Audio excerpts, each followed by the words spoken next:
Back to our channel. So today in this video we are going to discuss about how to convert emails into tasks with Zapier. So without wasting much of our time, let's get straight into the video. So if you want to convert emails into tasks with Zapier, then all you gotta do is simply go to Zapier. Once you're in your Zapier, you need to get logged in into your account. You can simply log in using your Google account, and once you have logged in into your account, all you gotta do now is simply create a new Zap. So Zap is available in your Zapier. So simply tap on start from scratch and tap on the Zap option. Once you have done this, you need to now set trigger. So in the trigger, you need to simply select your email app.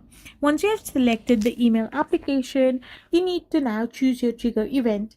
Once you've selected that as well, you can also set your action, that is the task app. After you have done this, you can simply choose action event, that is like create task or something like that, and you can simply map your data and test it on turn on. So this is how you can simply do it. I hope you found this video helpful. So don't forget to hit that subscribe button and to give us a thumbs up. We will be back again with more informative videos. Thank you for watching and stay tuned for our next video.